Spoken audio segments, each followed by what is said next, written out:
ప్రపంచంలో ఎక్కడున్నా మీ గోత్రనామాలతో వేదమందిర్ నిర్వహించే ఆన్లైన్ పూజలు హోమాల ద్వారా దైవ అనుగ్రహాన్ని పొందండి. మీరు చదువుకున్న వ్యక్తులు చాలా మంది చేసే తప్పిదే.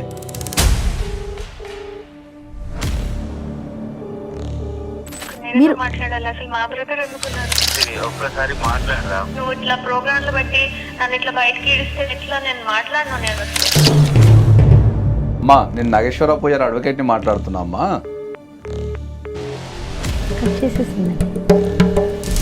ప్రాక్టికల్గా ఆలోచిద్దాం. ప్రాక్టికల్గా కొద్దిగా ప్రాక్టికల్గా ఒక్కసారి వినండి. ఇప్పుడు ఎవరు ఎంత కాలం ఉంటారో తెలియదు. నేను ఉన్నంత కాలం ఆయనతో ఉండాలని అనుకుంటున్నా. చాలా జరుగుతున్నాయి సార్, బయట ఎన్ని చూడట్లేదు సార్ ఇలాంటి సమస్యలు. నేను చెప్తున్నా కదన్నా నన్ను వదిలేయడు అని, ఆయన నాతో ఉంటాడు అని చెప్పినా కూడా నువ్వు ఎందుకు ఇట్లా చేస్తున్నావు? సార్ ఇది సార్ పరిస్థితి. జీవితంలో నన్ను విలని చిత్రీకరించిన నీ పెళ్ళి అనేది ఎట్టి పరిస్థితులలో వర్కౌట్ కాదు. పెళ్ళైన అతన్ని చేసుకుంటుందా లేకపోతే పిల్లున్న అతన్ని చేసుకుంటుందా, ఏజ్ పెద్దదా, ఇవన్నీ పక్కన పెడితే తను ఓన్గా డెసిషన్ తీసుకోవటానికి రైట్ ఉంది. MBA కంప్లీట్ చేశాను, ఆ మాత్రం ఎవరిని చేసుకోవాలి, ఎలాంటి వాళ్ళని చేసుకోవాలన్న ఐడియా లేదు అని అంటారా సార్? నేను ఐడియా లేదు అంటలేదమ్మా. తను ఏ విషయాన్ని వెరిఫై చేసుకోవాలి? ఖచ్చితంగా అసలు ఎన్ని కేసులు వాళ్ళిద్దరి మధ్యలో పడ్డాయి అనేదాన్ని ఖచ్చితంగా వెరిఫికేషన్ చేసుకోవాలి.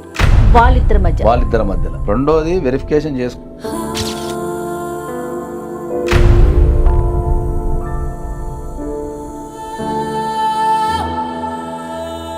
వెల్కమ్ టు అందమైన ప్రయాణం. నమస్తే నాగేశ్వర పూజారి గారు. నమస్తే. అన్న చెల్లెల మీద ఇష్యూతో మనల్ని అప్రోచ్ అయ్యారండి. అన్న పేరు లక్ష్మణ్. తను ఫోన్లో మీతో మాట్లాడతానంటున్నారు. ఒకసారి కాల్ చేస్తానండి. తప్పకుండా.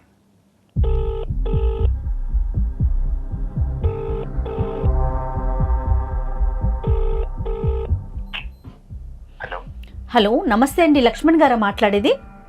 అవునండి, నమస్తే. నేను జయానండి, అందమైన ప్రయాణం ప్రోగ్రామ్ నుంచి మాట్లాడుతున్నాను, ఐ డ్రీమ్ మీడియా నుండి. Okay madam. నమస్తే మేడం. అదే మెయిల్ చేశాను మేడం. డెఫినెట్గా ఎందుకంటే నెంబర్ ఆఫ్ మెయిల్స్ వస్తూ ఉన్నాయి. వాటిలోంచి చూసుకొని ప్రయారిటీ ప్రకారం ముందుగా తీసుకుంటా ఉన్నామండి. సో మీ ఇష్యూని అంటే బ్రీఫ్గా జస్ట్ 1 లైన్లోనే నేను నాగేశ్వర గారికి చెప్పానండి. నాతో పాటు సార్ కూడా ఉన్నారు. ఒక్కసారి మాట్లాడతారా మీ ప్రాబ్లమ్ని? ఎస్, మాట్లాడండి. నమస్తే సార్. నమస్తే లక్ష్మణ్ గారు, ఎలా ఉన్నారు? సార్ పర్వాలేదు సార్, పర్వాలేదు సార్. మాది వచ్చేసి మహబూబ్నగర్ జిల్లా సార్, హన్వాడ విలేజ్ వచ్చేసి. ఓకే. అమ్మా నాన్న రైతులు సార్, రైతు పొలం పనులు చేసుకుంటారు ఉంటారు. నేను వచ్చేసి చదువుకున్నాను, డిగ్రీ వరకు చదువుకున్నాను, చదవలేదు. ఇంకా ఇక్కడే చిన్నగా మా ఫ్రెండ్ తో కలిసి బిజినెస్ చేసుకున్నాను. పర్వాలేదు సార్. అలా నాకు చెల్లి ఉంది సార్, శిరీష. మన హైదరాబాద్ లో ఉండి తను చదువుకుంటాను పర్వాలేదు అంటే సరే అని పంపించాం సార్. తను వచ్చేసి ఇంకా MBA చేయాలి, ఇంకా నేను జాబ్ చేయాలి అని చెప్పేసి ఇలాంటి మాటలు ఇంట్లో చెప్పేసరికి నేను ఇంట్లో కూడా తనకి హెల్ప్ అయ్యేటట్టుగా నచ్చ చెప్పి చదివించడానికి హైదరాబాద్ పంపించి ఫ్యూచర్ స్టడీస్ కోసం పంపించాను సార్.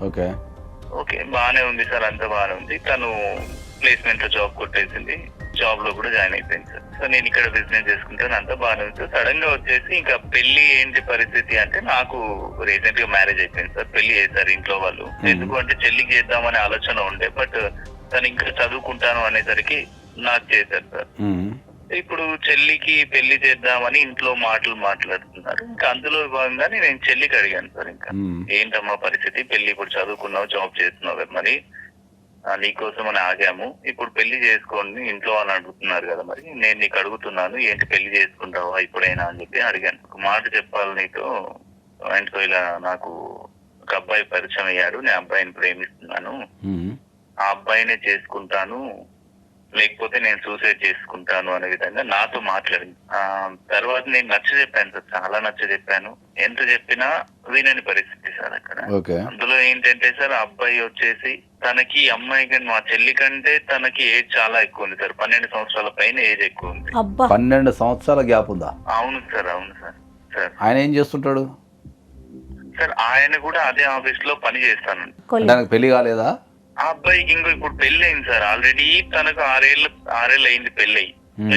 పిల్ల ఒక పాప కూడా ఉందంట. ఓకే. మళ్ళీ ఇంతకు మించి చెప్పాలంటే సార్, అక్కడ యాక్చువల్లీ ఆ అబ్బాయికి డైవర్స్ కూడా అయిపోయింది. ఒక డైవర్స్ అయిపోయి పాప ఉంది మళ్ళీ ఇప్పుడు ఆయన పెళ్లి సేమ్ ఆఫీస్ లో ఉన్నారు. ఎందుకు ఏజ్ గ్యాప్ ఉంది కదా. అందులో ఇంకోటి ఏంటంటే అదర్ కమ్యూనిటీ కూడా, క్యాస్ట్ కూడా కాదు, అదర్ కమ్యూనిటీ. సరే, క్యాస్ట్ అనేది మనం కొద్దిసేపు పక్కన పెడితే ఇప్పుడున్న జనరేషన్ లో మనం క్యాస్ట్ గురించి మాట్లాడడం చాలా అది బుద్ధి తక్కువ విషయం. కానీ ఏజ్ గ్యాప్ గురించి అయితే మనం డెఫినెట్లీ మాట్లాడచ్చు. ఎందుకంటే ఒకప్పుడు 5 years ఏజ్ గ్యాప్ అనేది యాక్సెప్టబుల్ బై సొసైటీ అప్పుడున్న జనరేషన్ కి. ఇప్పుడు అంతా 1-2 years చూసుకుంటున్నారు. సేమ్ ఆలోచన సేమ్ ఏజ్ అన్నా చూసుకుంటారు ఇప్పుడు చాలా మంది. కాబట్టి 12 సంవత్సరాలు అనేది చాలా అసలు అది యాక్సెప్టబుల్ కూడా కాదు. చెప్పండి మీరు. మళ్ళీ మా చెల్లిని చేసుకున్న తర్వాత ఖచ్చితంగా వదిలేయడు అని గ్యారంటీ ఉండదు సార్. అందుకే నేను చెప్పాను, ఈ విధంగా నేను మాట్లాడుతూ ఉంటే ఏజ్ ఏముంది, క్యాస్ట్ ఏముంది, డైవర్స్ అయితే ఏముంది, అతను టచ్ లో ఉన్నాడు, మంచిగా ఉన్నాం మేము, తర్వాత మంచిగా ఉండగలుగుతామని నాకు నమ్మకం ఉంది అని ఇలాంటి మాటలే అనేసరికి మాకు ఏం చేయాలో కూడా అర్థం కావట్లేదు సార్ అసలు. ఎందుకంటే మాకు విలేజ్ లో అమ్మా నాన్న వాళ్ళకి చెప్తేనేమో వాళ్ళు తట్టుకోలేరు. చేసుకోవద్దమ్మా, చాలా ఇబ్బంది పడతామని కూడా చెప్పించాను కూడా, బట్ వినట్లేదు సార్. మీ ద్వారా అయినా కొద్దిగా ఏదైనా.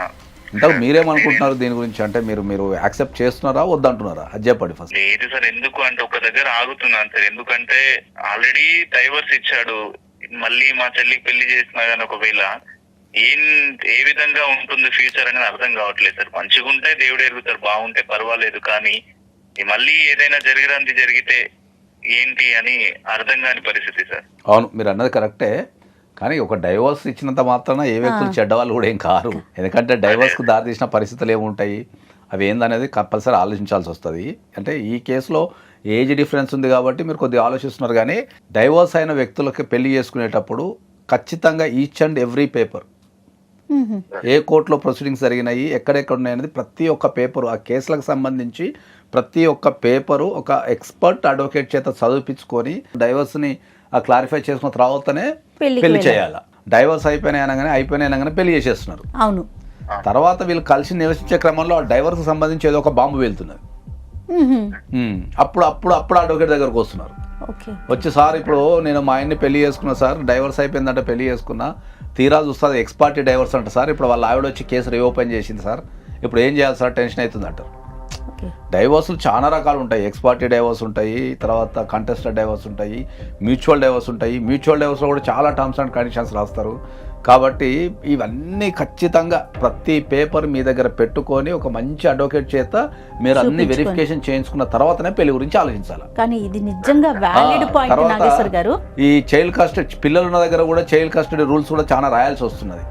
అవన్నీ చెప్పడం లేదు, ఎందుకంటే మళ్ళీ పెళ్లి జరగాలి కదా, ఇస్తారో ఎవరైనా చెప్పకుండా అది అయిపోయిన తర్వాత అప్పుడు తీసుకొచ్చి పిల్లని మళ్ళీ ఇంట్లో పెట్టడం, ఇగో చైల్డ్ కస్టడీ నాకే ఉంది, పిల్లనంతా నేనే చదాలి, లేకపోతే నా ఆస్తులు ఇంత వాటా ఇవ్వాలి, లేకపోతే ఇంత ఇవ్వాలని ఇవన్నీ క్లారిటీ తీసుకోకుండా పెళ్లి చేసుకుంటున్నారు. కారణాలు అంటున్నారు, వాటి గురించి మాట్లాడదాం. ఎందుకంటే మీరు అన్నట్టు ఆ ఏజ్ ఫ్యాక్టర్ అనేది డెఫినెట్లీ 100% అది కన్సిడర్ చేయదగ్గ విషయమే. మీరు తర్వాత పాప ఉంది కాబట్టి మరి పాప పరిస్థితి ఏంది, అసలు వీటన్నిటికంటే ముందు అసలు మీ సిస్టర్ అయినా ఎందుకు చేసుకోవాలనుకుంది? పెళ్ళైన అతన్ని చేసుకుంటుందా, లేకపోతే పిల్లున్న అతన్ని చేసుకుంటుందా, ఏజ్ పెద్దదా, ఇవన్నీ పక్కన పెడితే తను ఓన్గా డెసిషన్ తీసుకోవడానికి రైట్ ఉంది 100% కదండి. సాధ్యాసాధ్యాల్ని మనం మాట్లాడటమే తప్ప నువ్వు చేసుకోవద్దని బలవంతం చేయడానికి అయితే లేదు. బలవంతం చేసే అధికారం ఎవరికి లేదు. మనం ఎక్స్ప్లెయిన్ చేయగలుగుతాం, కౌన్సిలింగ్ చేయగలుగుతాము, అవసరమైతే మన కౌన్సిలింగ్ ద్వారా ఆమెను మార్చగలుగుతాము, లేకపోతే ఒప్పించగలుగుతాము, లేకపోతే మనం దిద్దుబాటు చర్యలు అంటే ఏమేమి జాగ్రత్తలు ఒకవేళ చేసుకోవాలనుకుంటే నువ్వు ఏమేమి జాగ్రత్తలు తీసుకుంటే నీ జీవితం సుఖమయంగా ఉంటుంది అనేది మనకున్న ఎక్స్పీరియన్స్ అంతా ఉపయోగించి చెప్పగలుగుతాం. బలవంతం ఎవరిని పెట్టలేం. అదండి లక్ష్మణ్ గారు, మరి ఒకసారి చెల్లితో మాట్లాడదామా? మాట్లాడదాం మేడం, ఒక్కసారి చేస్తే బాగుంటుంది. నెంబర్ పంపించండి, నేను కాల్ చేస్తాను ఒకసారి. మేడం కాల్ ఒకసారి మా చెల్లికి చేస్తే బాగుంటుంది కదా. అంటే మీరు కాల్ చేస్తారని మా చెల్లికి చెప్పలేదు మేడం. అంటే చెప్తే మళ్ళీ మిమ్మల్ని ఇక్కడ అంటే డైవర్ట్ చేస్తున్నాము, కాల్ కట్ చేస్తుందేమో అని చెప్పలేదన్నమాట.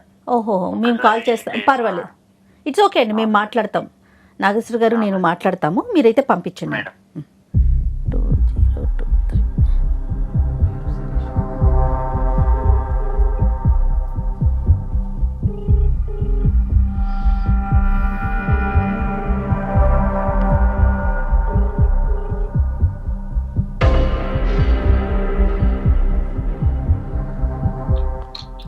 హలో శిరీష్ గారండి?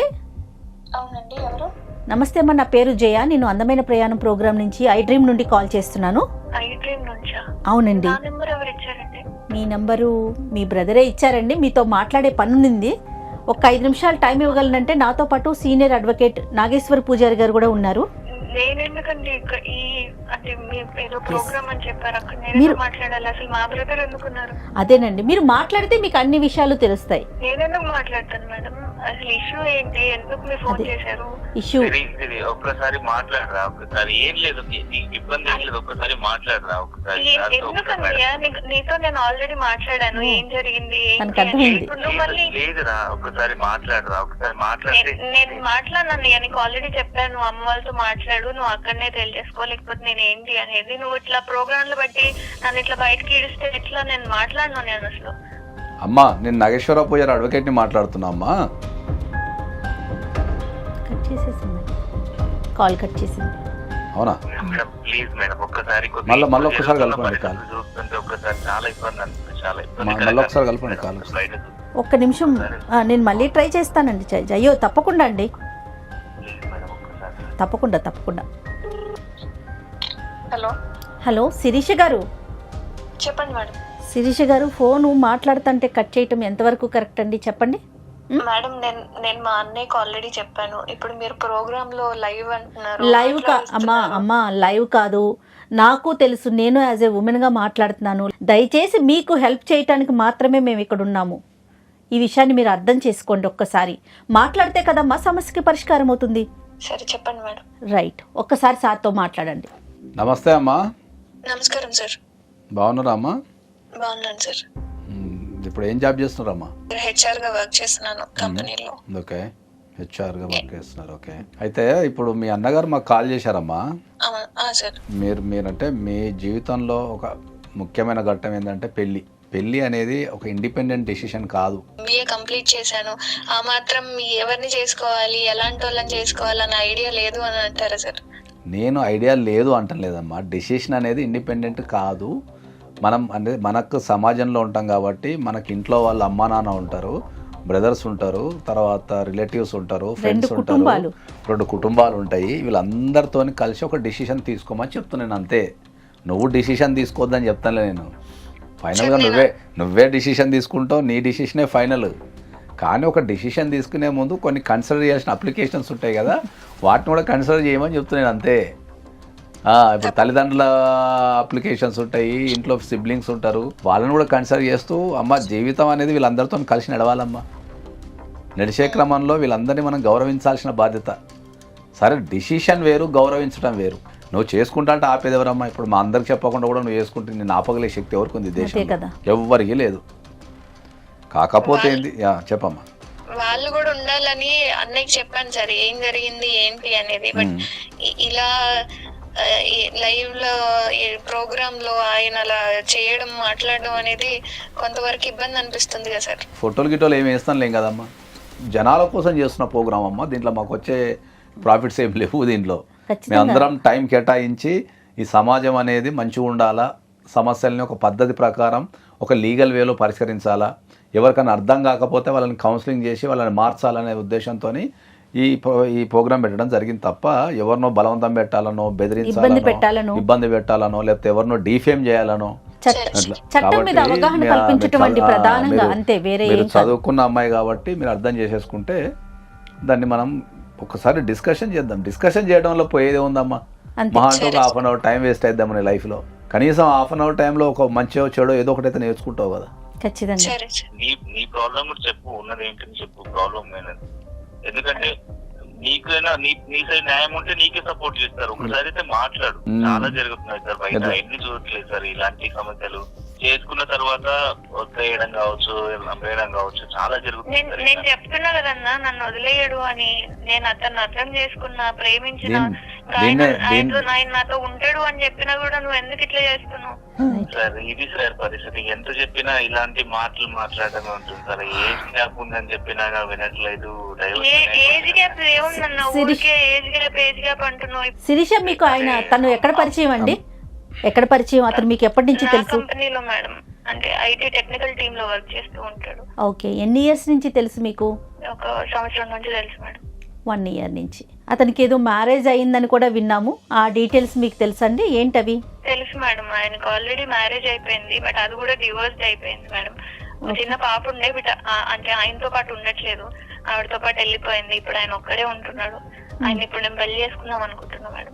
ప్రాక్టికల్ గా ఆలోచిద్దాం, ప్రాక్టికల్ గా కొద్దిగా ప్రాక్టికల్ గా ఆలోచిద్దాం. ఒక్కసారి వినండి శిరీష్. ఏజ్ జస్ట్ నెంబర్ అంటున్నాం, తర్వాత పెళ్లి చేసుకొని ఎవరు ఎంతకాలం ఉంటారో తెలియదు. నేను ఉన్నంత కాలం ఆయనతో ఉండాలని అనుకుంటున్నా. అది ఒకటే ప్రాబ్లం కాదమ్మా, రేపు పిల్లల ప్రాబ్లం వస్తుంది, జనరేషన్ గ్యాప్ వస్తుంది. ఏజ్ అనేది మొత్తం అది నీ కెరీర్ని డిసైడ్ చేసేది ఏజ్. ఎందుకంటే ఏంటంటే పుట్టబోయే పిల్లలు కావచ్చు, ఆరోగ్య సమస్యలు కావచ్చు. ఆల్రెడీ స్పెషల్లీ నీ దాంట్లో డైవోర్స్ అయి ఉంది కాబట్టి ఆల్రెడీ ఒక పాప ఉంది. అవును సార్. ఓకే, ఆ పాపను చూసుకోవాల్సిన బాధ్యత కూడా మోరల్గా నీ దగ్గరే ఉంటుంది. తర్వాత ఆయన డైవోర్స్ కేసులలో పాప ఎవరికి చెందిందని రాశారు, ఆస్తి విషయాలు ఏమున్నాయో కూడా వెరిఫికేషన్ చేయాల్సి వస్తుంది. మీరు ఏమేమి వెరిఫికేషన్ చేసుకున్నారండి శిరీష? ఆవిడతో వెళ్ళిపోయిందని చెప్పండి సార్ నాకు. ఇతను చెప్పారు ఆవిడతో వెళ్ళిపోయింది, నా దగ్గర ఎవరు లేరు, ఒంటరిగా ఉంటున్నానని చెప్పాడు. ఏది, పాప వెళ్ళిపోయిందా? పాప ఆవిడతో పాప ఆవిడతో వెళ్ళిపోయింది అంటే అది దీంట్లో రెండు మీరు చెప్పి అంటే డైవర్స్ అయింది అంటే అట్లా వెళ్ళిపోయిందని చెప్పొద్దు.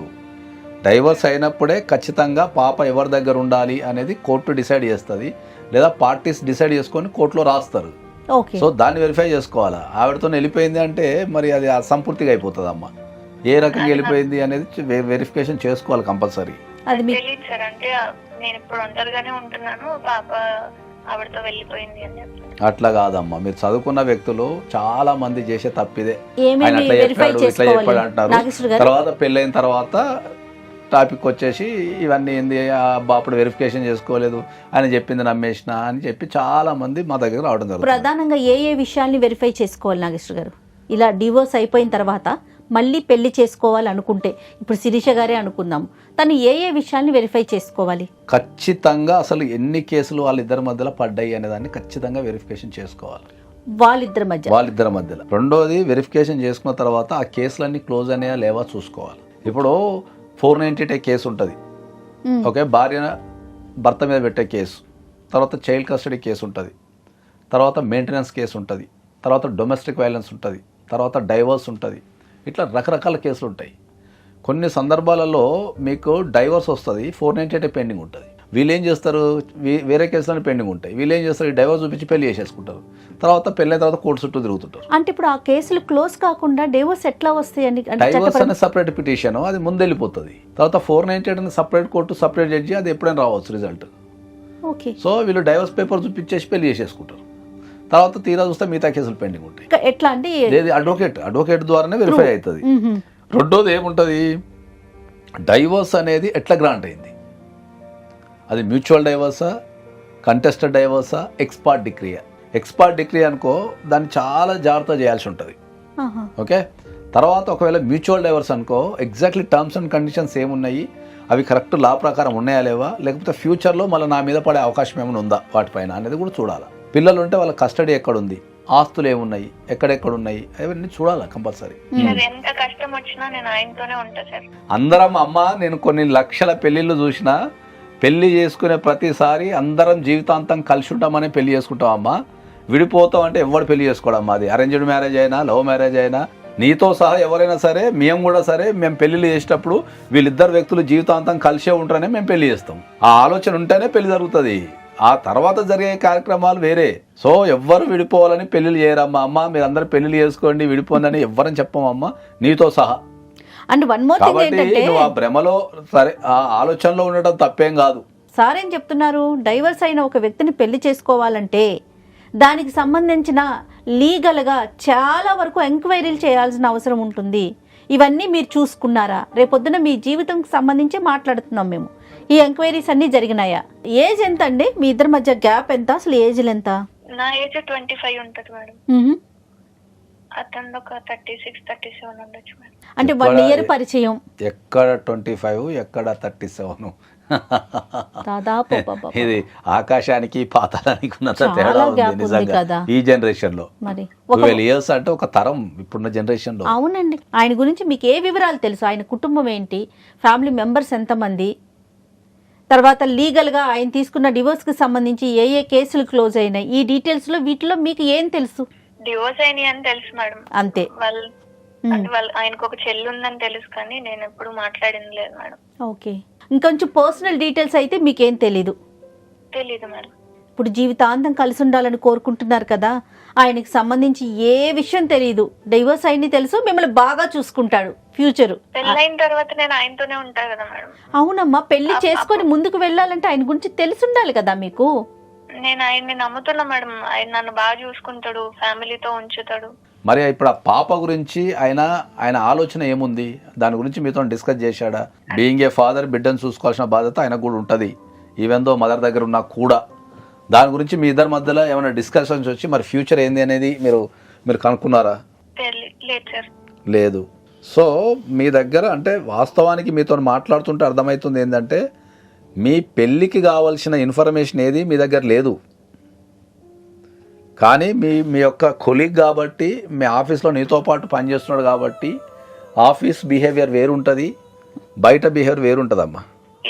ఇద్దరం ఒకరినొకరం తెలుసుకున్నాం సార్. ఆయన ఏంది, ఆయన ఎన్ని కష్టాలు పడ్డాడు, వాళ్ళ వైఫ్ ఎట్లా చూసుకున్నది అనేది నాకు తెలుసు సార్. ఏంటమ్మా అవేంటో చెప్పండి శిరీష, మాకు కూడా, మేము కూడా వింటాం. ఆవిడ ఆయన్ని చాలా టార్చర్ చేసేదంట సార్. చాలా అప్పులు కూడా చేసి ఆమెకి ఏం కావాలనేది ఇచ్చేదంట. ఎవరితో మాట్లాడనిచ్చేది కాదట, ఎవరితో ఉండనిచ్చేది కాదంట. ఇంట్లో అది లేదు ఇది లేదని చెప్పి గొడవలు పెట్టేదంట. ఒక సైకోలాగా బిహేవ్ చేసేది. అమ్మా నీకు ఒక్క విషయం చెప్తానండి అమ్మా. ఫస్ట్ ఆయన నీకంటే 12 years పెద్దగా ఉండనేది నాట్ యాక్సెప్టబుల్. ఫస్ట్ ఈ అమ్మాయిని చేసుకోవద్దు అనేది ఆయనకు అవగాహన ఉండాలి.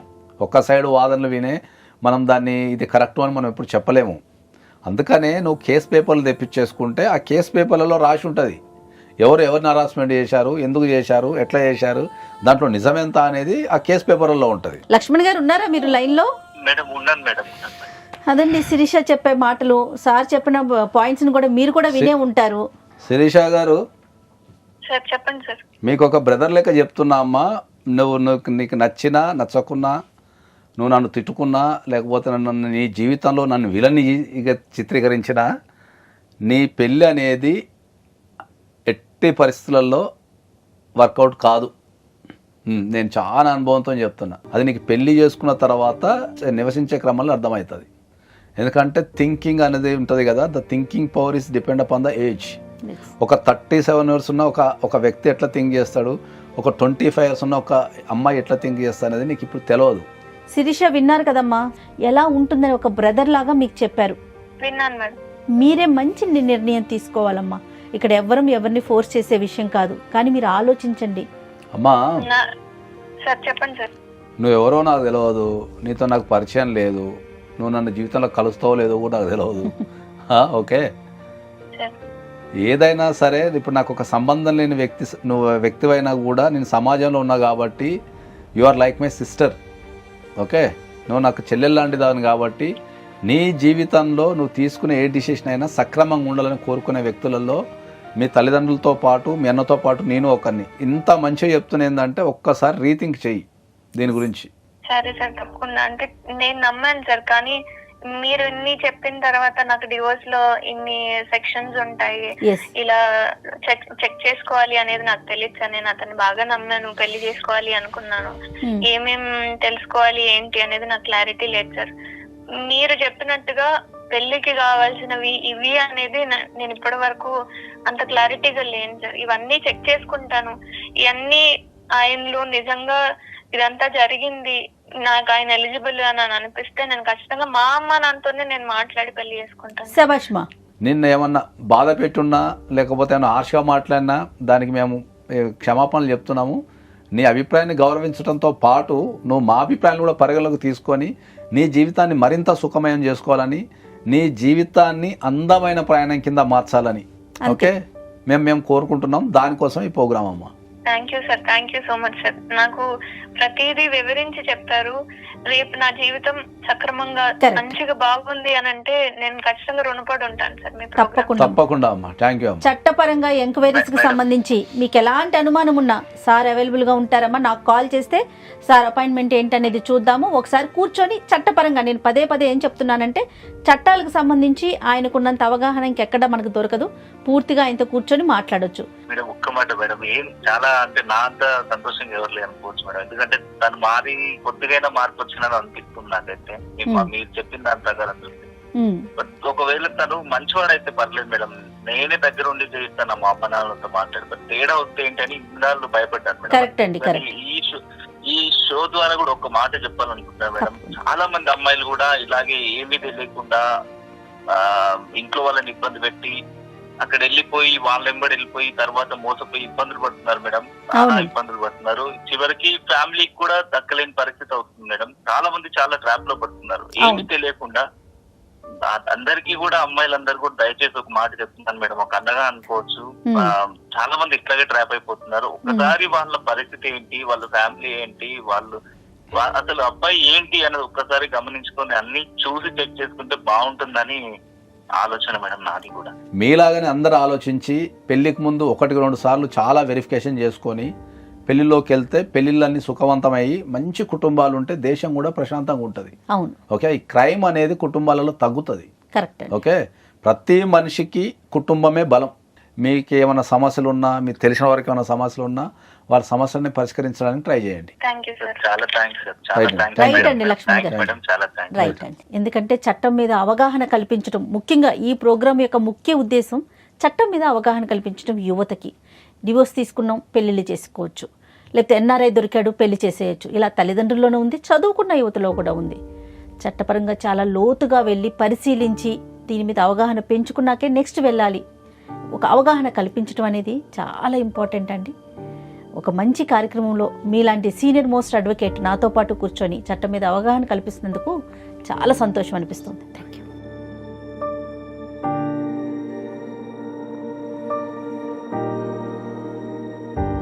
And for more videos, Please subscribe to iDream. Please subscribe to iDream. Please subscribe iDream. And please subscribe to iDream. For more videos, subscribe to iDream. please like, share, and subscribe to the channel. Congratulations, iDream. Subscribe to iDream. Subscribe to iDream. So, subscribe to iDream Media.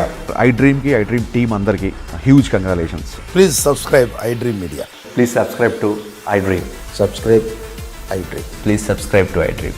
iDream అంటే నా కళల ఛానల్ను subscribe చేసుకున్న నోరు తిరుగుతలేదు, మీరైతే గంట గుర్తు కొట్టండి. For more such videos, please subscribe to iDream. Subscribe to iDream. Please subscribe to iDream. Please subscribe iDream Media. Please do subscribe to iDream. Please subscribe to iDream Media. For best entertainment and information, please subscribe iDream. And don't forget to subscribe to iDream.